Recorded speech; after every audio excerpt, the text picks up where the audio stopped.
तो फ्रेंड्स, आज के क्लास में हम लोग क्लास 6 को डिस्कस करेंगे। क्लास 6 में जो है चैप्टर वाइज हम लोग एमसीक्यू करने वाले हैं और चैप्टर का डिस्कशन जो है हम लोग चैप्टर वाइज करेंगे। ठीक है, तो चलिए यहाँ पे क्लास 6 में क्या क्या चैप्टर में कैसे कैसे एमसीक्यू देखने को मिलेगा, आज के क्लास में हम लोग डिस्कस करते हैं। पहला क्वेश्चन है, पृथ्वी को किसका जुड़ा ग्रह माना जाता है? बुध का, शुक्र का, मंगल का, बृहस्पति का। ये क्लास 6 का चैप्टर 1 सौरमंडल में पृथ्वी इस चैप्टर से है। ठीक है, तो पहला चैप्टर हम लोग डिस्कस कर रहे हैं सौरमंडल में पृथ्वी। तो पहला क्वेश्चन है इसका, पृथ्वी को किसका जुड़वा ग्रह माना जाता है? बुध का, शुक्र का, मंगल का, बृहस्पति का। हमारा आंसर क्या हो जाएगा? हमारा आंसर भी हो जाएगा, शुक्र को माना जाता है। ठीक है, तो पृथ्वी का जुड़वा ग्रह जो है शुक्र को माना जाता है, तो आंसर बी हो जाएगा। नेक्स्ट क्वेश्चन है, शुक्र ग्रह सूर्य के चारों ओर एक परिक्रमण पूरा कितने दिनों में करता है? तो आप ऑप्शन देख सकते हैं, 365 दिन, 255 दिन। तो हमारा आंसर क्या हो जाएगा? हमारा आंसर हो जाएगा 255 दिन हो जाएगा। ठीक है, नेक्स्ट क्वेश्चन है, शनि ग्रह के चंद्रमाओं की संख्या कितनी होती है? 30 सदी से है, 25 से, 16 से कम है और 27 है। तो इसका जो है ना, शनि ग्रह के चंद्रमाओं की संख्या जो है 30 से अधिक है, नियर अबाउट 53 है। ठीक है, 53 है, तो यहाँ पे 53 ऑप्शन नहीं है, तो 30 से अधिक हो जाएगा। नेक्स्ट क्वेश्चन है, सूर्य की पृथ्वी से लगभग दूरी कितनी होती है? 15 करोड़ किलोमीटर, 17 करोड़ मीटर। तो हमारा एनसीईआरटी में कितना दिया? 15 करोड़ किलोमीटर हो जाएगा, आंसर सी हो जाएगा। नेक्स्ट क्वेश्चन है, सूर्य एक क्या है? तारा है, ग्रह है, उपग्रह है, धूमकेतु है। तो देखिए, सूर्य जो है ना एक तरह का तारा है, लेकिन ये तारा से बहुत मतलब कि तारा जो है ना बहुत छोटा दिखाई देता है, सूर्य बहुत बड़ा दिखाई देता है। ऐसा क्यों होता है? क्योंकि तारा जो है ना सूर्य से बहुत ही ऊपर है, बहुत ही ऊपर है, और सूर्य जो है बहुत ही नीचे है तारा से। जबकि सूर्य जो है तारा से भी बहुत छोटा है, लेकिन ये बड़ा दिखाई देता है, कारण नहीं है। ठीक है, आंसर ये हो जाएगा। नेक्स्ट है, कृत्रिम पिंड कौन से होते हैं? कृत्रिम मतलब क्या होता है? मैन मेड होता है, मतलब जो मानव द्वारा निर्मित है। ठीक है, तो इसको हम लोग मानव निर्मित उपग्रह कह सकते हैं। नेक्स्ट क्वेश्चन है, हमारा सौरमंडल भाग है किसका? नक्षत्र मंडल का, ग्लोब का और मिल्की वे का। तो आंसर मिल्की वे हो जाएगा। ग्लोब आपको पता है ना, ग्लोब क्या होता है? ठीक है, तो आंसर यहाँ पे सी हो जाएगा। नेक्स्ट क्वेश्चन है, शनि के बाद सबसे अधिक उपग्रह की संख्या वाला ग्रह कौन सा? बुध है, शनि है, यूरेनस है, मंगल है। तो ये आपका यूरेनस है, आंसर सी हो जाएगा। नेक्स्ट है, चंद्रमा पृथ्वी का एक चक्कर पूरा कितने दिनों में करता है? 27 दिन में, 365 दिन में, 21 दिन में, इनमें से कोई नहीं। तो आंसर क्या हो जाएगा? तो चंद्रमा जो है ना, ये पृथ्वी का एक चक्कर पूरा जो है 27 दिन में करता है। कितने दिन में? 27 दिन में। नेक्स्ट क्वेश्चन है आपका कि हम हमेशा चंद्रमा के एक ही भाग को देख पाते हैं, क्योंकि ये क्वेश्चन पूछा गया है स्टेटमेंट डिस्कशन में, सेटेट में पूछा गया है। क्योंकि चंद्रमा को अपनी दूरी पर तथा पृथ्वी की एक परिक्रमा पूरी करने का समय लगभग बराबर है। ठीक है, नेक्स्ट है, चंद्रमा का आकार बहुत बड़ा है। नेक्स्ट है, चंद्रमा सूर्य के प्रकाश से चमकता है। उपयोग सभी। तो देखिए, रीज़न क्या हो जाएगा कि चंद्रमा का अपनी दूरी पर तथा पृथ्वी की एक परिक्रमा पूरी करने का समय जो है ये लगभग बराबर है, इसलिए इसका एक ही भाग हम लोग देख पाते हैं। ठीक है, आंसर ये हो जाएगा। नेक्स्ट है, पृथ्वी का उपग्रह निम्न में से कौन सा है? मंगल, बुध, चंद्रमा और उपयोग समय से कोई नहीं। तो आंसर सी हो जाएगा, एक ही है, चंद्रमा है। नेक्स्ट है, किस ग्रह पर जीवन पाया जाता है? तो इसका आंसर सबको पता है, शुक्र, बुध, मंगल और ये है आपका पृथ्वी। तो आंसर डी हो जाएगा, पृथ्वी हो जाएगा। नेक्स्ट क्वेश्चन है, सूर्य से दूरी के हिसाब से ग्रहों में पृथ्वी का स्थान कौन सा है? तो बहुत ही इजी क्वेश्चन है, आप सबको पता होगा। चौथा, दूसरा, तीसरा, पाँचवा। तो क्या हो जाएगा? आपका तीसरा हो जाएगा, आंसर सी हो जाएगा। तो इसका क्रोनोलॉजिकल ऑर्डर जो है आप याद कर लीजिएगा, जो कि काफ़ी इंपॉर्टेंट है और हमको पता, और ये शायद आपको पता भी होगा। ठीक है, तो एक बार कमेंट बॉक्स में बताइएगा कौन कौन सा है। तो मरकरी है, ठीक है, वेनस है, अर्थ है, मार्स है, फिर आपका जुपिटर है, सैटर्न है, यूरेनस है, नेपच्यून है। ठीक है, तो इसको MVEM, Jupiter, Saturn, Uranus, Neptune, इस तरीके से आप लोग याद कर सकते हैं। तो नेक्स्ट क्वेश्चन है, लाखों आकाश गंगाएं मिलकर किसका निर्माण करती है? नक्षत्र मंडल का, ब्रह्मांड का, सौरमंडल का। तो ये किसका निर्माण करती है? ये आपका ब्रह्मांड का निर्माण करती है, तो आंसर बी हो जाएगा। नेक्स्ट क्वेश्चन है, मुख्य ग्रहों के अतिरिक्त अनेक छोटे छोटे पिंड सूर्य के चारों ओर चक्कर लगाते हैं, इन्हें क्या कहते हैं? उल्का पिंड, क्षुद्र ग्रह, निहारिका, मंदाकिनी। तो इसको ना हम लोग क्षुद्र ग्रह कहते हैं। क्या कहते हैं? क्षुद्र ग्रह कहते हैं, तो आंसर बी हो जाएगा। नेक्स्ट क्वेश्चन है, पृथ्वी की सतह पानी से कितनी ढकी होती है? तो देखिए, पृथ्वी आधी होती है, 3/3, 2/3, तो आंसर सी हो जाएगा, 2/3 हो जाएगा। नेक्स्ट है पृथ्वी, नेक्स्ट क्वेश्चन है, सूर्य की तीसरा सबसे नज़दीक ग्रह कौन सा है? बुध, मंगल, शुक्र, पृथ्वी। तो क्या हो जाएगा यहाँ पे? आंसर क्या हो जाएगा? मरकरी, वेनस, अर्थ। अर्थ मतलब क्या हो गया? पृथ्वी हो जाएगा, तो आंसर डी हो जाएगा यहाँ पे। यहाँ पे गलती से मिसप्रिंट दिया हुआ है, आंसर बी, आंसर डी होगा। नेक्स्ट है सूर्य के नेक्स्ट क्वेश्चन है आपका, सभी ग्रह सूर्य के चारों ओर किस प्रकार के पथ पर चक्कर लगाते हैं? वृत्ताकार पथ पर, आयताकार पथ पर, दीर्घवृत्ताकार और कोई नहीं, तो आंसर क्या हो जाएगा? आंसर सी हो जाएगा, दीर्घवृत्ताकार हो जाएगा। नेक्स्ट क्वेश्चन है, सभी ग्रह सूर्य के चारों ओर किस प्रकार। नेक्स्ट क्वेश्चन है आपका, ध्रुव तारे से किस दिशा का ज्ञान होता है? दक्षिण का, उत्तर, यहाँ पे उत्तर होगा, ठीक है, पूरब, पश्चिम, तो आंसर क्या हो जाएगा? उत्तर दिशा हो जाएगा, उत्तर दिशा हो जाएगा। नेक्स्ट क्वेश्चन है, ध्रुव तारे से, नेक्स्ट क्वेश्चन है आपका, 7 तारों का समूह क्या कहलाता है? तो इसको हम लोग स्मॉल बियर भी कहते हैं, सप्तऋषि भी कहते हैं, इसलिए आंसर सी हो जाएगा यहाँ पे। नेक्स्ट क्वेश्चन है, सौरमंडल में क्या शामिल है? तो सूर्य भी है, उपग्रह भी है, सौरमंडल, उल्का पिंड भी है, आंसर डी हो जाएगा यहाँ पे। नेक्स्ट क्वेश्चन है, सूर्य के सबसे नज़दीक ग्रह कौन सा है? तो मंगल है, बुध है, शुक्र है, शनि है, तो क्या हो जाएगा? आपका बुध हो जाएगा, आंसर बी हो जाएगा, ठीक है। नेक्स्ट क्वेश्चन है आपका, सौरमंडल के केंद्र में क्या स्थित है? क्षुद्र ग्रह, उपग्रह, चंद्रमा, सूर्य, तो इसको हम लोग सौरमंडल कहते हैं, ठीक है। तो सौरमंडल में सूर्य जो है आपका सेंटर में है, केंद्र में है, आंसर डी हो जाएगा। नेक्स्ट है, पृथ्वी से चंद्रमा का लगभग दूरी कितना है? आप ऑप्शन देख सकते हैं, हमारा आंसर सी हो जाएगा, ठीक है, 3,84,400 किलोमीटर हो जाएगा। नेक्स्ट क्वेश्चन है,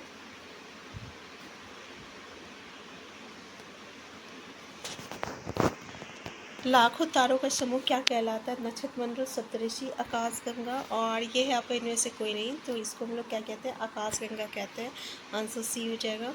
नेक्स्ट है, सूर्य के प्रकाश को पृथ्वी तक पहुंचने में लगभग कितना समय लगता है? 5 मिनट, 7 मिनट, 4.5, ये 8 मिनट लगता है, ठीक है, आंसर डी हो जाएगा, 8 मिनट। नेक्स्ट क्वेश्चन है, किस ग्रह को पृथ्वी के जुड़वा ग्रह के नाम से जाना जाता है? बुध को, मंगल को, शुक्र को और बृहस्पति को।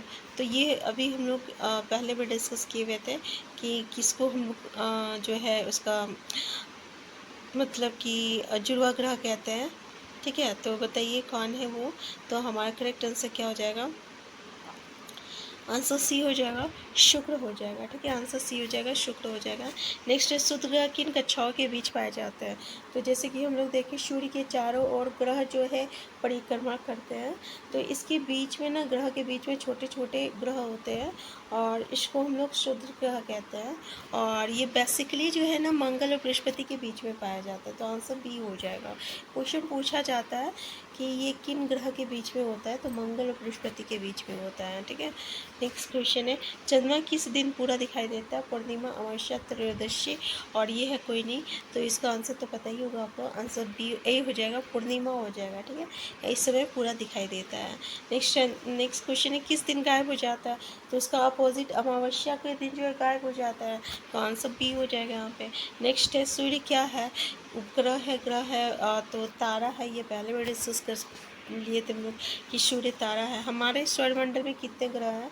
तो हमारे सौरमंडल में जो है 6 है, 7 है, 8 है, 9 है, तो 8 ग्रह है। एक प्लूटो भी था, लेकिन अब इसको बौना ग्रह के नाम से जानते हैं, ठीक है, तो अब कितना हो जाएगा? 8 हो जाएगा, ठीक है। नेक्स्ट है, प्रकाश की चाल कितनी है? यानी आप देख सकते हैं यहाँ पे 1, 10, 100,000, 10,000, तो क्या हो जाएगा? 30 3 लाख किलोमीटर प्रति सेकेंड, तो आंसर ए हो जाएगा यहाँ पे हमारा। नेक्स्ट है, सूर्य का प्रकाश पृथ्वी तक पहुंचने में कितना समय लगता है, तो ये पहले मैं डिस्कस कर चुकी हूँ हम लोग कि 8 मिनट लगता है। नेक्स्ट क्वेश्चन है, पृथ्वी का एकमात्र प्राकृतिक उपग्रह कौन सा है? बृहस्पति, मंगल, चंद्रमा और सूर्य। तो प्राकृतिक जो है, जो नेचुरल है, ये चंद्रमा हो जाएगा। ठीक है, तो बताइए मैन मेड उपग्रह है जो कि मानव निर्मित उपग्रह है, जिस सैटेलाइट, ठीक है, जैसे कि एडुसेट हो गया। तो बताइए कौन कौन सा जो है मैन मेड उपग्रह जो है ये पृथ्वी के पास है। ठीक है, तो नेक्स्ट चंद्रमा क्या है? उपग्रह है, ग्रह है। तो ये आपका उपग्रह है। ठीक है, ग्रह में तो 8 ग्रह होता है, पृथ्वी ग्रह हो जाएगा। चंद्रमा जो है ये पृथ्वी का क्या है? उपग्रह है। आंसर ए हो जाएगा। ठीक है, तो ये था क्लास 6 का चैप्टर 1। कुछ खास इंपॉर्टेंट नहीं था, लेकिन इसमें से एक आध दो क्वेश्चन जो कि इम्पॉर्टेंट है, जो कि हमारे सीटेट के पॉइंट ऑफ व्यू से इम्पॉर्टेंट है। नेक्स्ट चैप्टर है पृथ्वी की गतियाँ। ठीक है, 21 जून को सूर्य की किरणें सीधी पड़ती है पृथ्वी के अक्ष पर, मकर रेखा पर, पृथ्वी के कक्ष पर और कर्क रेखा पर। हमारा आंसर डी हो जाएगा, कर्क रेखा। क्या? कर्क रेखा पर। अब देखिए थोड़ा सा हम डिस्कस कर लेते हैं कि कर्क रेखा, मकर रेखा क्या होता है। अब ये ग्लोब है। ठीक है, तो ये जो पॉइंट है ये उत्तर ध्रुव है, ये दक्षिण ध्रुव है, ये विषुवत वृत्त है। विषुवत वृत्त के बारे में क्वेश्चन पूछा जाता है। विषुवत वृत्त क्या होता है? तो जैसे एक सर्कल पर डायमीटर होता है, ऐसे विषुवत वृत्त होती है जो कि ग्लोब को 2 इक्वल भाग में विभाजित करता है, उत्तरी गोलार्ध, दक्षिणी गोलार्ध में। ठीक है, तो ठीक उत्तरी गोलार्ध में जो रेखा होती है, उसके ऊपर वाली जो रेखा होती है, इसको हम लोग कर्क रेखा कहते हैं। और दक्षिणी गोलार्ध में जो रेखा होती है, इसको हम लोग मकर रेखा कहते हैं। ठीक है, तो ये जो रेखा है, तो ये कर्क रेखा, ये मकर रेखा है। ठीक है ना, तो ये 23 डिग्री और हाफ डिग्री में रहता है। 23 और हाफ डिग्री रहता है, इसका हाफ रहता है। ठीक है, और मकर रेखा का 23 डिग्री हाफ दक्षिण हो जाएगा, और कर्क रेखा का 23 डिग्री हाफ उत्तर हो जाएगा। ठीक है, तो ये क्वेश्चन काफ़ी पूछा जाता है, तो यहाँ पे आंसर डी हो जाएगा। कर्क रेखा, मकर रेखा, आर्टिक वृत्त, दक्षिणी ध्रुव वृत्त, उत्तरी ध्रुव वृत्त। ठीक है, इस सब के बारे में थोड़ा नॉलेज रखिएगा, यहाँ से क्वेश्चन पूछा जाता है। नेक्स्ट 21 महीने में 28 या 29 दिन होते हैं। तो जैसे कि पृथ्वी को जो है कितने दिन लगता है? 365 दिन और 6 मिनट ना, तो 6 घंटे लगते हैं। तो ये 6 घंटे जो है ना, इसको हम लोग कैलकुलेट नहीं करते, क्यों? ठीक है, कैलकुलेट नहीं करते, और यही 6 घंटे जोड़ के आपका 4 साल के बाद 24 घंटा बनता है। 24 घंटा बनता है, जो कि हम लोग 366 दिन जो है लीप ईयर में सेलिब्रेट करते हैं, जो कि लीप ईयर होता है। और उसमें फरवरी मंथ का जो दिन होता है वह 29 दिन का होता है। ठीक है, तो इसकी इन्फॉर्मेशन आपको होगा। नेक्स्ट है, सामान्यतः एक वर्ष को जिन ऋतुओं में बांटा जाता है, गर्मी, सर्दी तथा वसंत। हमारा क्या हो जाएगा? सर्दी, गर्मी, वसंत तथा शरद हो जाएगा। नेक्स्ट क्वेश्चन है, कब दिन और रात बराबर होते हैं? 21 मार्च को, 23 सितंबर को। तो आंसर सी हो जाएगा, 21 मार्च और 23 सितंबर हो जाएगा। नेक्स्ट है, सूर्य की सीधे किरणें विषुवत वृत्त पर किस दिन पड़ता है? 21 मार्च, 21 जून, 21 दिसंबर। तो देखिए 21 मार्च को, ये सब डेट काफ़ी कन्फ्यूज़न है। ठीक है, तो याद रखिएगा ये 21 मार्च को जो है विषुवत वृत्त पर सूर्य की किरणें सीधे पड़ती है। विषुवत वृत्त तो बताए थे ना, जो कि ग्लोब को 2 इक्वल भाग में विभाजित करता है, उसको विषुवत वृत्त कह रहता है। तो ये जो 21 मार्च का जो दिन होता है, इसमें सूर्य की किरणें डायरेक्ट जो है विषुवत वृत्त पर पड़ता है। नेक्स्ट क्वेश्चन है आपका कि किस पर 6 महीने का दिन और 6 महीने की रात होती है? दक्षिणी गोलार्ध, उत्तरी गोलार्ध, ध्रुव और उपयोग सभी। आंसर क्या हो जाएगा? ध्रुव हो जाएगा। ध्रुव मतलब क्या बोल रहा है? ये उत्तर ध्रुव या दक्षिण ध्रुव, तो यहाँ पे सिर्फ ध्रुव की बात कर रहा है, या तो उत्तर ध्रुव या दक्षिण ध्रुव, दोनों हो सकता है। ठीक है, नेक्स्ट है, ऋतु परिवर्तन पृथ्वी की किस गति के कारण होता है? ऋतु परिवर्तन क्या होता है? घूर्णन या परिक्रमण के कारण होता है। यहाँ से क्वेश्चन पूछा जाता है, चलिए डिस्कस कर लेते हैं। घूर्णन क्या होता है? परिक्रमण क्या होता है? परिक्रमण को हम लोग क्या कहते हैं? रोटेशन कहते हैं। ठीक है, और घूर्णन, अच्छा, घूर्णन और परिक्रमण। घूर्णन मतलब होता है जो घूमता है, परिक्रमा जो सूर्य के चारों ओर जो पृथ्वी घूम रहा है, इसको परिक्रमा कहते हैं। ठीक है, इसको हम लोग रोटेशन कहेंगे, इसको रिवोल्यूशन कहते हैं। है ना। तो रोटेशन और रिवोल्यूशन, तो परिक्रमण के कारण क्या होता है, तो परिक्रमण के कारण जो है ये आपका ऋतु परिवर्तन होता है। और घूर्णन के कारण आंसर क्या हो जाएगा, आंसर बी हो जाएगा यहाँ पे। और घूर्णन के कारण क्या होता है, तो घूर्णन के कारण दिन और रात होता है, ठीक है। तो ये दिन और रात जो है ये घूर्णन के कारण होता है, मतलब पृथ्वी जो है अपने ही अक्ष पर जो है घूम रहा है और इसको घूमने में 24 घंटा लगता है और इसी के कारण दिन और रात होता है। और नेक्स्ट बोल रहा परिक्रमण गति क्या होता है, तो परिक्रमण गति बोलता है कि सूर्य जो है ये पृथ्वी के चारों ओर घूम रहा है, ठीक है। सॉरी, थोड़ा सा उल्टा बोल दिए, सॉरी सॉरी सॉरी। ये सूर्य है और ये पृथ्वी जो है ये सूर्य के चारों ओर घूम रहा है, घूम रहा है, घूम रहा है। और इसको घूमने में कितने दिन लग रहा है, 365 दिन लग रहा है। और 365 दिन और 6 घंटे लगते हैं, ठीक है ना, 6 घंटे लगते हैं। और इसी के कारण जो ऋतु परिवर्तन, मतलब कभी सर्दी हो, सॉरी आपका जो गर्मी होती है, सर्दी होती है, ठीक है ना। तो ये जो ऋतु परिवर्तन होता है परिक्रमण गति के कारण होता है। नेक्स्ट है आपका पृथ्वी की कौन सी गतियाँ हैं, परिक्रमण गति और घूर्णन गति, ये दोनों गति है, ठीक है। तो जब पृथ्वी अपने अक्ष पर घूमता है तो उसको हम लोग क्या कहते हैं, घूर्णन कहते हैं। और जब सूर्य के चारों ओर घूमता है तो उसको हम लोग क्या कहते हैं, परिक्रमण कहते हैं, है ना। तो आंसर क्या हो जाएगा, आंसर सी हो जाएगा यहाँ पे। नेक्स्ट क्वेश्चन है, पृथ्वी अपने कक्ष पर कित घूमते हुए सूर्य के चारों ओर एक चक्कर कितने दिन में लगाता है, तो 365 एक चौथाई दिन हो जाएगा, आंसर ए हो जाएगा। नेक्स्ट है पृथ्वी, नेक्स्ट क्वेश्चन है, पृथ्वी अपने अक्ष पर कितने घंटे में घूमती है, तो अभी हम लोग देखिए एक दिन में 24 घंटा लगता है और इसी के कारण दिन और रात रहता है, तो आंसर सी हो जाएगा। नेक्स्ट क्वेश्चन है, जब पृथ्वी पर दिन और रात बराबर होते हैं उसे क्या कहते हैं, उसको हम लोग विषुव कहते हैं, क्या कहते हैं, विषुव कहते हैं, आंसर ए हो जाएगा। नेक्स्ट है, किस गति के कारण दिन रात होते हैं, तो अभी हम लोग देखें घूर्णन गति के कारण होता है, आंसर ये हो जाएगा। नेक्स्ट है, पृथ्वी को जो भाग सूर्य के सामने हो वो क्या होता है, तो सूर्य के सामने रहेगा तो लाइट आएगा, तो रात सॉरी दिन हो जाएगा, अभी आंसर बी हो जाएगा, ठीक है। नेक्स्ट क्वेश्चन है, पृथ्वी की सूर्य के चारों ओर की गति को क्या, चारों ओर की गति को क्या कहते हैं, ठीक है। घूर्णन हो गया, परिक्रमण हो गया और झुकाव हो गया, तो इसको हम लोग परिक्रमण कहते हैं, आंसर बी हो जाएगा। नेक्स्ट है, पृथ्वी की चारों ओर कक्ष में किस आकार में घूमती है, गोलाकार, अंडाकार, चपटी, तो अंडाकार हो जाएगा, ठीक है, आंसर बी हो जाएगा, अंडाकार हो जाएगा। नेक्स्ट है, 2020 एक लीप वर्ष था, तो 4 साल बाद आएगा, तो 24 हो जाएगा, 2024 हो जाएगा। नेक्स्ट है, किस मौसम में दिन छोटे होते हैं, गर्मी, सर्दी, वर्षा, कोई नहीं, तो आपको पता है कि सर्दी के समय जो है दिन छोटा होता है। नेक्स्ट है, गर्मी में क्रिसमस का पर्व कहाँ मनाया जाता है, Japan, Bharat, Australia, Australia, Pakistan, तो ऑस्ट्रेलिया में मनाया जाता है, आंसर सी हो जाएगा। नेक्स्ट है, ऋतु में परिवर्तन पृथ्वी की किस गति के कारण होता है, तो अभी हम लोग डिस्कस किए थे कि परिक्रमण के कारण होता है, जो ठीक है, परिक्रमण के कारण होता है। नेक्स्ट है, सूर्य की किरणें सीधी कर्क रेखा पर कब पड़ता है, तो पहले भी डिस्कस कर चुके हैं, 21 मार्च, 21 जून, 22 दिसंबर, तो 21 जून हो जाएगा, आंसर बी हो जाएगा। नेक्स्ट क्वेश्चन है, एक लीप वर्ष में कितने दिन होते हैं, तो लीप वर्ष में 366 दिन होता है, आंसर सी हो जाएगा। नेक्स्ट क्वेश्चन है आपका, दिन और रात किस कारण होता है, तो ये आपका घूर्णन के कारण होता है, आंसर ये हो जाएगा।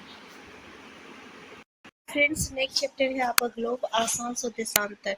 तो देखिए ये चैप्टर बहुत छोटा है लेकिन इसमें से बहुत सारे क्वेश्चन हमारा बनता है जो कि सीटेट के साथ साथ दूसरे कॉम्पिटिशन के लिए भी इम्पॉर्टेंट है। पहला क्वेश्चन है, आपका उत्तर ध्रुवित स्थित है, तो उत्तर ध्रुवित कहाँ स्थित है, पहला ऑप्शन है विषुवत वृत्त के 66 डिग्री और हाफ दक्षिण में, दूसरा है विषुवत वृत्त के 66 डिग्री हाफ उत्तर में, तीसरा है उत्तरी गोलार्ध के 23 डिग्री हाफ उत्तर में, ठीक है। तो देखिए थोड़ा सा हम लोग इसके बारे में डिस्कस कर लेते हैं। जैसे ये आपका ग्लोब है, ये आपका उत्तर ध्रुव है, ये आपका दक्षिण ध्रुव है, ये आपका विषुवत वृत्त है।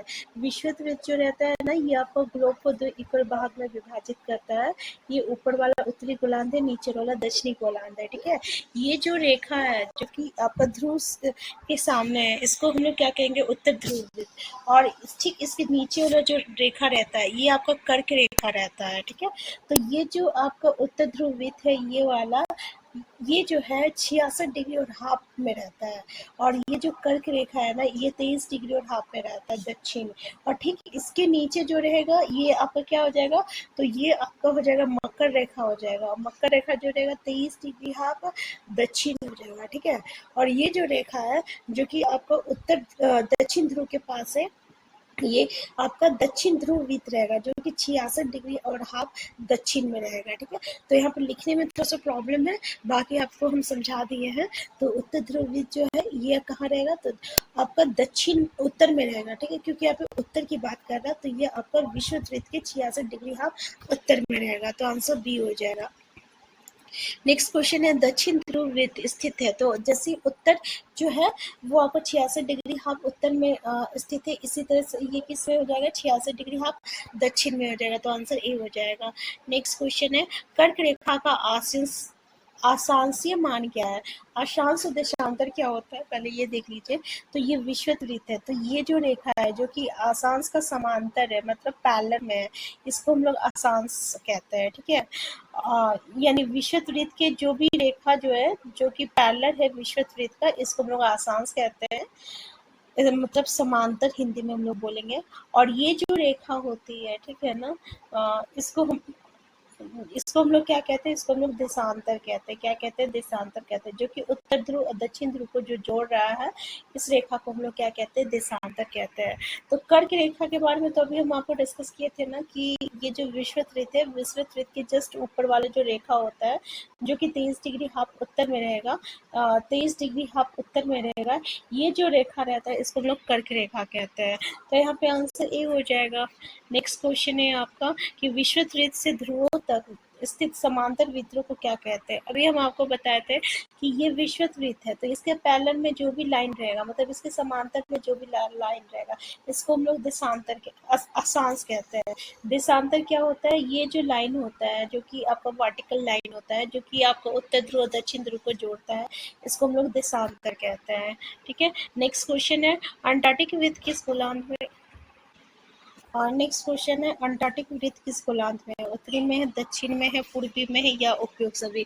तो ये आपका किस में रहेगा, ये आपका दक्षिणी में रहेगा, दक्षिणी गोलार्ध में रहेगा अंटार्कटिक वृत्त। और आर्टिक वृत्त पूछता तो कौन सा गोलार्ध में रहता, उत्तरी गोलार्ध में रहता। नेक्स्ट है, पृथ्वी उत्तरी तथा दक्षिण ध्रुव पर कैसी होती है, मतलब यहाँ पे बोल रहा तो ध्रुव पर चपटी होती है, उभरी हुई होती है, गोल होती है या उपयुक्त सभी होती है। तो ये थोड़ी चपटी हुई होती है। पहला ही जो पॉइंट था ना, पहला ही जो लाइन था इस चैप्टर का, उसमें हम लोग डिस्कस किए थे इसको। नेक्स्ट है, अक्षांश वृत्त निम्नलिखित के समांतर वृत्त बनाते हैं। तो अभी हम लोग बताएं कि जो भी रेखा होती है, जो ये आपका विषुवत वृत्त है, विषुवत वृत्त जो रहता है जैसे कि सर्कल में डायमीटर होता है जो कि सर्कल को 2 इक्वल पार्ट में विभाजित करता है, वैसे ही विषुवत वृत्त जो है ना, ये ग्लोब को 2 इक्वल पार्ट में विभाजित कर रहा है, उत्तरी गोलार्ध दक्षिणी गोलार्ध। तो जो भी रेखाएं जो है जो कि उत्तरी गोलार्ध जो कि विषुवत वृत्त के समांतर है, उसको हम लोग क्या कहते हैं, उसको हम लोग अक्षांश कहते हैं। तो आप पे आंसर क्या हो जाएगा, आंसर ए जो रहेगा करेक्ट आंसर हो जाएगा। तो हम लोग डिस्कस कर रहे थे क्वेश्चन नंबर आपका, हाँ क्वेश्चन नंबर, अक्षांश वृत्त निम्नलिखित के समांतर है, तो विषुवत वृत्त के समांतर है, आंसर ए हो जाएगा। नेक्स्ट क्वेश्चन है, उत्तर ध्रुव क्या दर्शाता है। तो उत्तर ध्रुव जो है ना, ये आपको उत्तर की बात कर रहा है, तो ऑब्वियसली उत्तर तो आंसर होगा ही, तो ये 90 डिग्री पे रहता है। इसी तरह दक्षिण ध्रुव जो रहेगा ये 90 डिग्री पे रहेगा, तो आंसर ए हो जाएगा, 90 डिग्री उत्तर अक्षांश हो जाएगा। नेक्स्ट क्वेश्चन है आपका, जब ग्रीनिच में दोपहर के 12 बजे होंगे उस समय 180 डिग्री पर, जब ग्रीनिच में दोपहर के 12 बजे होंगे उस समय 180 डिग्री पर क्या होगा, मध्य रात्रि होगा, दोपहर होगा, सुबह होगा, इनमें से कोई नहीं। तो देखिए मध्य रात्रि होगा, ठीक है। तो ये याद कर लीजिएगा कि जब ग्रीनिच में दोपहर के 12 बजे होंगे उस समय 180 डिग्री पर क्या होगा, मध्य रात्रि होगा। नेक्स्ट क्वेश्चन है आपका, विभिन्न यामोंतर पर स्थित स्थानों का स्थानीय समय क्या होता है, अलग अलग होता है, एक समान होता है, ग्रीनविच के समय के समान होता है, इनमें से कोई नहीं। तो याद रखिएगा, विभिन्न यामोंतर पर स्थित स्थानों का स्थानीय समय जो रहता है ये अलग अलग होता है। क्या होता है, अलग अलग होता है। नेक्स्ट होता है विषुववृत्त का अक्षांश कितना होता है। तो विषुववृत्त का अक्षांश 0 डिग्री पे होता है। ये क्वेश्चन पूछा जाता है, तो याद रखिएगा विषुववृत्त किसका बात कर रहा है, जो कि 2 इक्वल भाग में विभाजित कर रहा है। इस रेखा पे, ये रेखा जो रहेगा 0 डिग्री पे रहेगा। और ये ध्रुव कितना पे रहेगा, उत्तर ध्रुव कितना पे रहेगा, 90 डिग्री पे रहेगा। और उत्तर ध्रुव वृत्त कितना पे रहता है, तो 66 और हाफ डिग्री उत्तर पे रहेगा। ठीक है। और कर्क रेखा कितना पे रहेगा, तो 23 डिग्री हाफ उत्तर में रहेगा। ठीक है। तो इसी तरीके से इसको याद रखिएगा। ऐसे ही मकर रेखा है, फिर दक्षिण ध्रुव वृत्त है, दक्षिण ध्रुव है। नेक्स्ट है कर्क वृत्त किस गोलार्ध में है, तो अभी हम लोग डिस्कस किए कर्क जो है ये विषुवत वृत्त के ऊपर है, मतलब ये वाला रेखा। और ये कौन सी रेखा है, तो ये उत्तर ध्रुव वृत्त है। नीचे क्या है, दक्षिण ध्रुव वृत्त है। तो मकर रेखा क्या हो जाएगा आपका, विषुवत वृत्त के नीचे हो जाएगा। और कर्क रेखा जो रहेगा ये आपका विषुवत वृत्त के ऊपर हो जाएगा। तो ये उत्तरी गोलार्ध हो गया, ये दक्षिणी गोलार्ध हो गया। तो कर्क रेखा कौन से गोलार्ध में है, तो उत्तरी गोलार्ध में है। नेक्स्ट है कर्क वृत्त किस गोलार्ध में है। नेक्स्ट क्वेश्चन है आसाम का धुबरी नामक स्थान कहाँ पे स्थित है। 26 डिग्री उत्तर अक्षांश और 90 डिग्री पूर्व देशांतर पर। दूसरा है 30 डिग्री दक्षिण अक्षांश और 70 डिग्री पूर्व देशांतर पर। नेक्स्ट है 15 डिग्री उत्तर एवं 4 मिनट पर। तो पहला ही जो रहेगा ऑप्शन सही हो जाएगा, 26 डिग्री उत्तर अक्षांश और 90 डिग्री पूर्व देशांतर पर। नेक्स्ट क्वेश्चन है आपका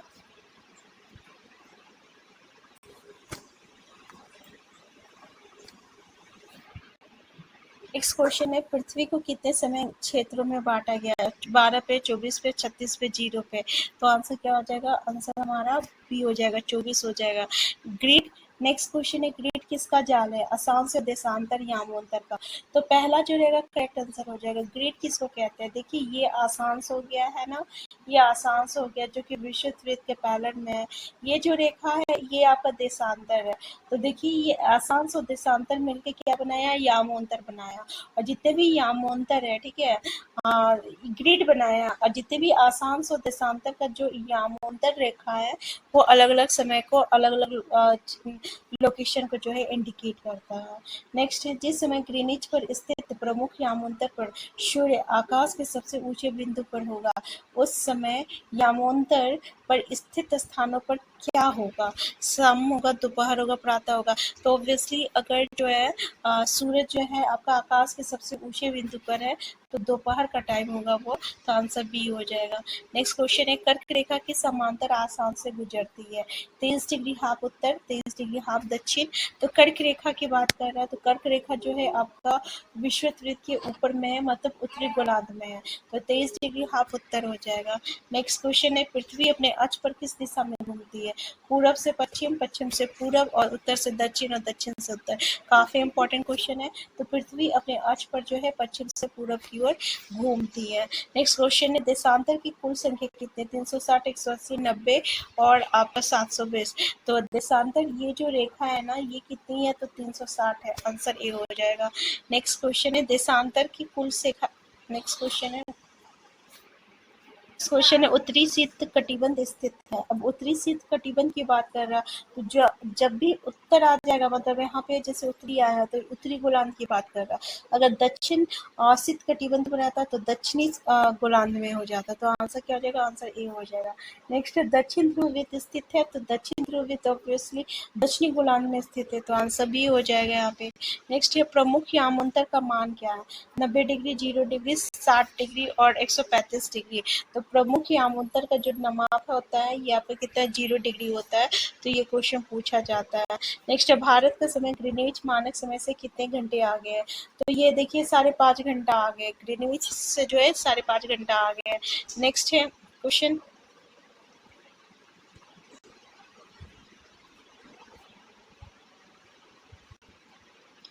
शीत कटिबंध किसके नजदीक है, ध्रुव के, भूमध्य रेखा, कर्क रेखा, मकर रेखा। तो ये ध्रुव है, ठीक है ना। तो ध्रुव के नजदीक होता है जो शीत कटिबंध जो होता है। जैसे ये ध्रुव है, ये उत्तरी ध्रुवित है। तो ये जो एरिया होता है ना इसी को हम लोग शीत कटिबंध कहते हैं, मतलब यहाँ बहुत ही ठंड होती है। तो आंसर ए हो जाएगा, ध्रुव हो जाएगा। नेक्स्ट है भारत का मानक। क्वेश्चन है भारत का मानक यामांतर कितना है, तो 82 डिग्री 30 पूरब हो जाएगा। यानी 82 डिग्री 23 जो रहेगा ये आपका पूरब जो रहेगा भारत के मानक याम उत्तर है। ये क्वेश्चन पूछा गया है सीटेट में कई बार। नेक्स्ट, जब भारत में 5:30 बजे होंगे उस समय लंदन में क्या होगा? दोपहर के 12, दोपहर का 1, सुबह का 1 और सुबह का 10। तो देखिए, अगर लंदन में जितना समय रहेगा ना उससे 5.5 घंटा जो रहेगा आपका इंडिया में ज़्यादा होगा। मान लीजिए दोपहर का 12 बजा तो उसमें से 5-5.5 घंटा ऐड कर दीजिए, तो ऐड कर दिए इसमें 5 घंटा 30 मिनट, तो कितना हो जाएगा? 12 में से ऐड करेंगे तो ये कितना रहेगा? 5:30 बजेगा। इसका मतलब यहाँ पे दोपहर के 12 बजा होगा। ठीक है, अगर मान लीजिए लंदन का इंडिया का दाम यहाँ पे टाइम दिया हुआ है 12 बजे, तो हमें मतलब कि उस समय लंदन में क्या समय होगा? ठीक है, तो ये देख लिए। यहाँ तो हम लोग घटाया है क्योंकि यहाँ पे लंदन का समय पूछा जा रहा है। ठीक है, अगर मान लीजिए भारत का पूछा जाता तो जो लंदन का समय दिया हुआ है, मान लीजिए 12 बजे लंदन का दिया हुआ है, तो इसमें हम लोग क्या क्या कर देंगे? ऐड कर देंगे। ठीक है, तो कॉमन सी बात है इसमें। तो देखिए, इस चैप्टर में जो भी इम्पोर्टेंट कॉन्सेप्ट था वो हम लोग डिस्कस कर चुके हैं। नेक्स्ट चैप्टर है आपका मानचित्र, जो कि चैप्टर 4 है। तो देखिए, ये चैप्टर से कैसे क्वेश्चन बनते हैं आज की क्लास में डिस्कस करते हैं। पहला क्वेश्चन है, निम्न किसका प्रतीक चिन्ह है? पक्की सड़क का, रेलवे लाइन का और कच्ची सड़क का, नदी का?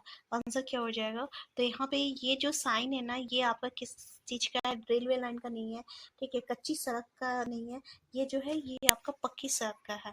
तो आंसर ए हो जाएगा। देखिए, चीन से भी इस चैप्टर से ना हमेशा ये क्वेश्चन पूछा जाता है, जो कि अलग अलग, मतलब कि चैप्टर बहुत ही छोटा है लेकिन क्वेश्चन जो है यहाँ से कई बार जो है हमारे सीटेट के एग्जाम में क्वेश्चन पूछा जाता है। एक क्वेश्चन इस चैप्टर से बनता ही है। नेक्स्ट क्वेश्चन है, सड़क मानचित्र, वर्षा मानचित्र, वन तथा उद्योगों के विवरण को प्रदर्शित करने की वाले मानचित्र क्या कहलाते हैं? भौतिक, थीमेटिक, राजनीतिक? तो ये तीनों के बारे में डिस्कस कर लीजिएगा क्योंकि ये चैप्टर में हम लोग डिस्कस किए हुए हैं। तो अगर सड़क दिखाता है, वर्षा के बारे में दिखाता है, वन तथा उद्योग के बारे में बताता है, तो ये हम लोग थीमेटिक मानचित्र का इस्तेमाल करते हैं। जैसे कि अगर हम बोले कि भाई इस एरिया में, जैसे कि किसी राज्य को लेकर बोले कि उसमें कितना वन क्षेत्र वन है, तो वो किससे दिखाएगा? ये आपका थीमेटिक से दिखाएगा। ठीक है, नेक्स्ट क्वेश्चन है, बड़े पैमाने वाले मानचित्र छोटे पैमाने वाले मानचित्र की अपेक्षा जानकारी प्रदान करता है? ये क्वेश्चन कई बार पूछा गया है कि कम, अधिक, ना के बराबर। तो ऑब्वियसली देख लीजिए, एक बड़े पैमाने वाले मानचित्र जो होता है छोटे पैमाने वाले मानचित्र की अपेक्षा जानकारी प्रदान करता है, अधिक जानकारी प्रदान करता है। आंसर बी हो जाएगा। नेक्स्ट क्वेश्चन है आपका, निम्न में से कौन सा मानचित्र अन्य 3 मानचित्र प्रकारों से भिन्न है? शहरों का मानचित्र, पठारों का मानचित्र, नदियों का मानचित्र, मैदानों का मानचित्र? यहाँ पे क्या हो जाएगा? शहर का जो मानचित्र है ना, ये आपका ये तीनों से अलग है। पठार, नदी, मैदान, इन तीनों से अलग है। ठीक है, नेक्स्ट है, मैदानों को दर्शाने के लिए। अब ये सब कुछ क्वेश्चन पूछा जाता है, जैसे कि मैदान को हम लोग कैसे दर्शा सकते हैं, पानी को कैसे दर्शा सकते हैं। खैर, ये सब तो ईजी है। इसी तरीके से पर्वत को कैसे दर्शा सकते हैं, मेरे एग्जाम में आ गया था पर्वत को कैसे दर्शा सकते हैं। और जबकि हम सीटेट के एग्जाम जब दिए थे तो हम उसमें क्लास 6 to 8 का बुक को पढ़े ही नहीं थे। ठीक है, तो यहाँ पे आपको तो पता है कि मैदान को तो हम लोग हरा रंग से जो है दर्शाते हैं। ठीक है, तो नेक्स्ट है आपका, निम्न में से मानचित्र का घटक क्या नहीं है? दिशा, दिक्सूचक, दूरी और चिन्ह। ये दिक्सूचक जो है ना, ये नहीं है, चाहे दिशा, दूरी और चिन्ह, ये तीनों है। नेक्स्ट है, निम्न में से मानचित्र का नेक्स्ट क्वेश्चन है आपका, गांव या शहर के मानचित्र में क्या प्रयोग किया जाता है? छोटा पैमाना, बड़ा पैमाना, मध्यम पैमाना? तो यहाँ पे हम लोग बड़ा पैमाना का इस्तेमाल करते हैं। नेक्स्ट क्वेश्चन है आपका, मानचित्र में महाद्वीप अथवा देशों के दर्शाने के लिए कैसा मानचित्र प्रयोग करते हैं? छोटा पैमाना, बड़ा पैमाना, कोई पैमाना नहीं? तो यहाँ पे हम लोग छोटा पैमाना का इस्तेमाल करते हैं। ठीक है, मानचित्र में महाद्वीप अथवा देशों को दर्शाने के लिए हम लोग छोटा पैमाना का इस्तेमाल करते हैं। आंसर ए हो जाएगा। नेक्स्ट क्वेश्चन है, मानचित्रों में भूरे रंग का प्रयोग किस लिए किया जाता है?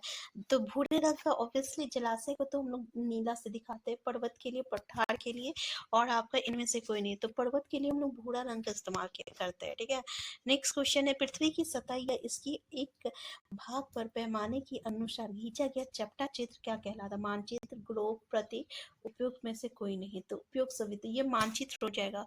नेक्स्ट क्वेश्चन है आपका, चुंबकीय सुई की दिशा हमेशा किस दिशा में होती है? उत्तर दक्षिण में, पूर्व पश्चिम में, और दक्षिण पश्चिम में, या उत्तर पश्चिम में? तो ये हमेशा उत्तर दक्षिण में होता है। नेक्स्ट क्वेश्चन है, पश्चिम तथा दक्षिण के बीच की दिशा, पश्चिम और दक्षिण की बात कर रहा है, मतलब ये जो एरिया है तो हम लोग कैसे दिखाते हैं, उत्तर पश्चिम, उत्तर पूर्व, दक्षिण पूर्व, तो इसको हम लोग दक्षिण और पश्चिम बोल रहे हैं, यहाँ से क्या हो जाएगा, आंसर सी हो जाएगा, दक्षिण और पश्चिम हो जाएगा। नेक्स्ट क्वेश्चन है आपका, पृथ्वी की प्राकृतिक आकृतियों, पर्वत हो गया, पठार हो गया, मैदान, नदी, महासागर आदि को दर्शाने वाले मानचित्र को क्या कहते हैं? थीमेटिक मानचित्र, राजनीतिक मानचित्र, भौतिक या उचावच मानचित्र, तो इसको हम लोग भौतिक मानचित्र कहते हैं, आंसर सी हो जाएगा। भौतिक मानचित्र में जैसे कि हम लोग पृथ्वी की जो भी आकृति है, पर्वत, पठार, नदी, मैदान, महासागर, इस सबको हम लोग दर्शाते हैं। नेक्स्ट क्वेश्चन है, निम्नलिखित में से कौन सा मानचित्र थीमेटिक मानचित्र नहीं है? सड़क मानचित्र हो गया, वसा मानचित्र, महासागर का जो मानचित्र है ना, ये थीमेटिक नहीं है। बाकी हम लोग डिस्कस किए थे कि थीमेटिक मानचित्र में हम लोग सड़क, वर्षा, उद्योग हो गया, वन हो गया, इस सबको हम लोग दर्शा सकते हैं।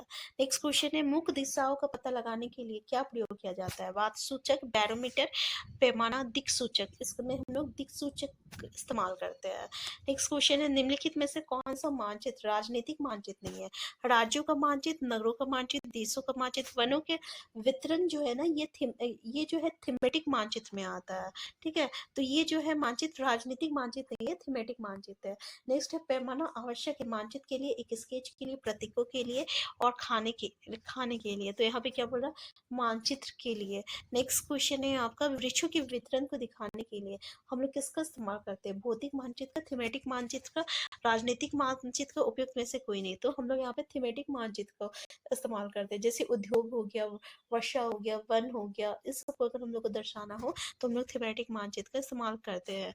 नेक्स्ट, नीले रंग का इस्तेमाल किस लिए? तो भाई बहुत ही ईजी है, जलाशय के लिए। नेक्स्ट क्वेश्चन है आपका, वन वितरण दर्शाने वाले मानचित्र को क्या कहते हैं? भौतिक मानचित्र, थीमेटिक मानचित्र, और आपका राजनीतिक मानचित्र। तो अभी डिस्कस किए थे कि थीमेटिक मानचित्र में हम लोग जैसे वन हो गया, वर्षा हो गया, सड़क हो गया, उद्योग हो गया, इस सबको दर्शाते हैं। नेक्स्ट है, निम्न में से क्या या कौन मानचित्र का घटक नहीं है? दिशा, दूरी और चिन्ह, उपयोग सभी, तो ये सभी हो जाएगा, आंसर डी हो जाएगा। नेक्स्ट क्वेश्चन है, एक छोटे क्षेत्र का बड़े पैमाने पर खींचा गया रेखा चित्र क्या कहलाता है? प्रतीक, रूट प्रतीक, खाका, तो इसको हम लोग खाका कहते हैं। देखिए ये याद रखिएगा, खाका, ठीक है। जब हम लोग छोटे क्षेत्र को खाका, ठीक है, हम लोग खाका कर पढ़ रहे थे। कितना था क्वेश्चन नंबर, जब किस प्रकार का मानचित्र अधिक जानकारी देता है?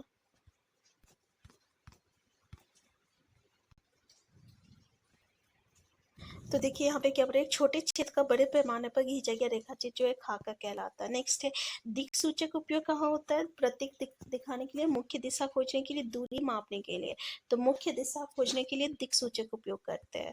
नेक्स्ट है, पृथ्वी की प्राकृतिक विशेषताओं जैसे पर्वत हो गया, पठार हो गया, मैदान हो गया, नदी हो गया आदि को दर्शाने वाले मानचित्र कहलाते हैं भौतिक मानचित्र, राजनीतिक मानचित्र, थीमेटिक मानचित्र। तो इसको हम लोग क्या कहते हैं? इसको हम लोग भौतिक मानचित्र कहते हैं। नेक्स्ट क्वेश्चन है आपका, तो भौतिक समझ में आ गया, थीमेटिक डिस्कस कर चुके थे। अगर हम लोग प्राकृतिक विशेषता को दिखा रहे हैं तो वहां पे हम लोग भौतिक मानचित्र का इस्तेमाल करते हैं। नेक्स्ट क्वेश्चन है, प्राकृतिक, अच्छा प्राकृतिक मतलब क्या हो गया? देखिए प्राकृतिक विशेषता मतलब हो गया जो कि नेचर के द्वारा है, जैसे कि पर्वत कितना है, पठार कितना है, मैदान क्या है, नदी कहाँ है, ये सबको अगर हम लोग दर्शाते हैं तो। नेक्स्ट है, शहर, कस्बों और गाँव को दर्शाने वाले मानचित्र जिन्हें क्या कहते हैं? भौतिक मानचित्र, राजनीतिक, थीमेटिक, उपयोग सभी, तो इसको हम लोग राजनीतिक मानचित्र कहते हैं। 3 तरह का मानचित्र है, हम लोग थीमेटिक डिस्कस कर चुके हैं, भौतिक इससे पहले डिस्कस किए, और राजनीतिक मानचित्र देख लीजिए। राजनीतिक मानचित्र क्या बोल रहा है? अगर किसी भी गांव को या किसी भी कस्बों को या शहर को या आपको किसी भी जगह को दिखाना हो तो उसको हम लोग क्या कहते हैं? राजनीतिक मानचित्र कहते हैं। नेक्स्ट क्वेश्चन है, किस प्रकार का मानचित्र अधिक जानकारी देता है? छोटे पैमाने, बड़े पैमाने, दोनों बराबर है। अभी हम लोग डिस्कस किए थे कि बड़े पैमाने वाला जो मानचित्र होता है वो ज्यादा जानकारी देता है ना। नेक्स्ट है, किसी स्थान की दिशा ज्ञात करने के लिए किस यंत्र का प्रयोग किया जाता है? सोनोमीटर का, दिक सूचक का, गलवानोमीटर और वोल्टीमीटर का, तो हम लोग दिक सूचक का प्रयोग करते हैं। नेक्स्ट क्वेश्चन है, दिक सूचक की सुई हमेशा किस हमेशा किस दिशा की ओर इशारा करते हैं, उत्तर दक्षिण, दक्षिण पूर्व, और पूर्व और पश्चिम, पश्चिम और दक्षिण। तो हम लोग देख लेते हैं ये उत्तर और दक्षिण की ओर जो है इशारा करती है।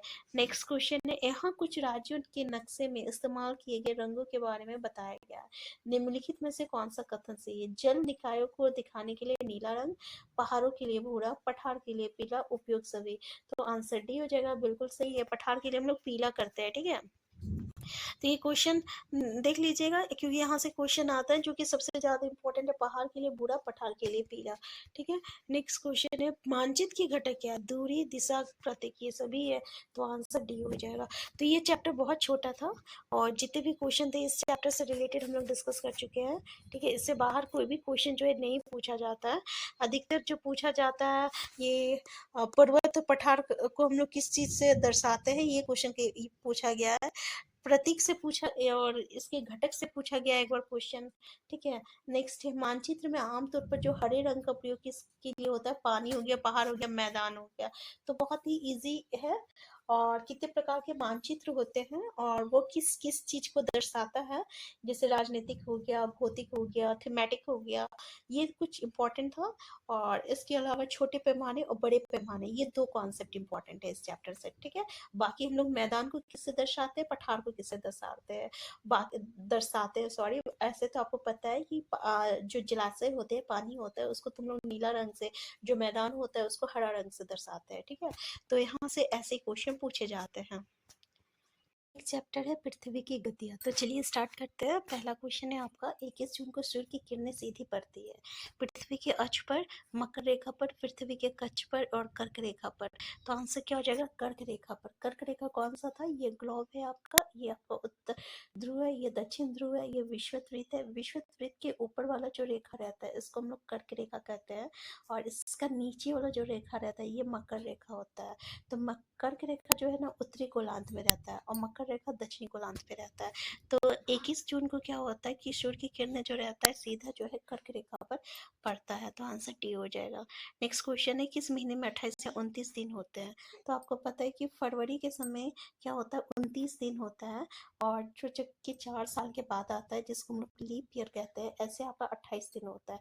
ऐसा क्यों होता है? क्योंकि आपका पृथ्वी को सूर्य के चारों ओर जो है परिक्रमा करने में कितना लगता है? 365 दिन और 6 घंटा लगता है, ठीक है। अब ये 6 घंटा को 4 से हम लोग मल्टीप्लाई करते हैं तो 24 आवर होता है, मतलब एक दिन होता है। ये 6 घंटा को ना हम लोग इसमें ऐड नहीं करते हैं, क्यों? तो कैलकुलेशन को थोड़ा सा मतलब कि ये कैलकुलेटिव जो रहेगा थोड़ा सा ये हो जाएगा, कॉम्प्लिकेटेड हो जाएगा, इसलिए हम लोग 365 दिन ही लेते हैं। ये 6 घंटा को जो है हम लोग ऐड कर देते हैं, जो कि 4 साल के बाद एक दिन बनता है, और उसको हम लोग लीप ईयर कहते हैं। तो लीप ईयर में 366 दिन होता है, यानी 366 डे होता है, ठीक है। तो इसका रीजन यही है। तो आंसर सी हो जाएगा, फरवरी हो जाएगा, ठीक है। नेक्स्ट है, सामान्यतः एक वर्ष को जिन ऋतुओं में बांटा जाता है, गर्मी तथा सर्दी। तो आंसर तो आपको पता है, बहुत इजी है, गर्मी, सर्दी, वसंत तथा शरद हो जाएगा। नेक्स्ट है, कब दिन और रात बराबर होता है? 21 मार्च, 23 सितंबर। तो देखिए 21 मार्च और 23 सितंबर को क्या होता है, दिन और रात बराबर होता है, और उसको हम लोग विषुव कहते हैं। क्या कहते हैं? विषुव कहते हैं।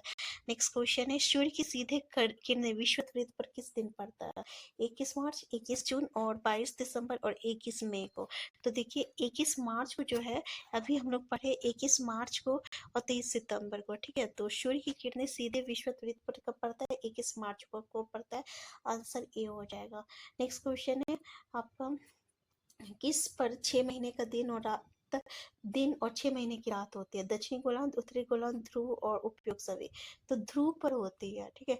आपको उत्तरी गोलार्ध, दक्षिणी गोलार्ध, ये जो पार्ट है ना इसको उत्तरी गोलार्ध बोल रहा है, ये जो पार्ट है ना ये दक्षिणी गोलार्ध बोल रहा है, ठीक है। और ये जो है ना पोल, इसको उत्तर ध्रुव, दक्षिण ध्रुव कहते हैं, ठीक है। ये ध्रुव हो गया, तो ध्रुव पर पड़ता है। आंसर सी हो जाएगा। नेक्स्ट है, ऋतु परिवर्तन पृथ्वी की किस गति के कारण होता है? तो किस गति के कारण होता है ऋतु परिवर्तन? तो ऑब्वियसली जब सूर्य के चारों ओर ये पृथ्वी जब परिक्रमा कर रहा है, इसको हम लोग परिक्रमण कहते हैं, और इसी के कारण दिन और रात होता है। तो आंसर बी हो जाएगा हमारा। क्या हो जाएगा? आंसर बी हो जाएगा। नेक्स्ट है, पृथ्वी की कौन सी गतियां है? तो जिस देखिए पृथ्वी की जो है दो गति होती है, एक होती है परिक्रमण गति होती है, एक घूर्णन गति होती है, ठीक है। परिक्रमण गति तो देख लिए कि जब पृथ्वी जो है सूर्य के चारों ओर जब घूम रहा है तो ये परिक्रमा हो गया, जिसके कारण ऋतु परिवर्तन हो रहा है। घूर्णन क्या होता है, तो जब पृथ्वी जो है अपने ही अक्ष पर घूम रहा है और इसी के कारण जब दिन और रात होता है तो इसको हम लोग घूर्णन गति कहते हैं। तो इसमें से अलग अलग तरीके के 4-5 क्वेश्चन पूछा जाता है कि घूर्णन कितना गति है, 2 गति है, परिक्रमा घूर्णन।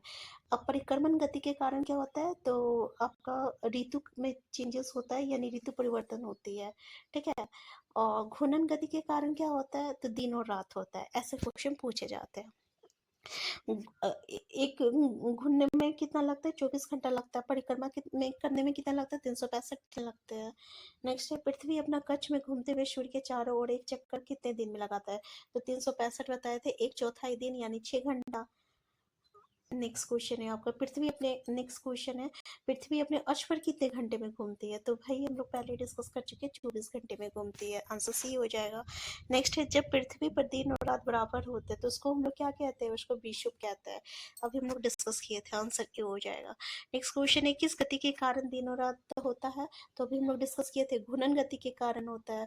जब पृथ्वी अपने ही अक्ष पर घूम रहा है तो उसी के कारण दिन और रात होता है।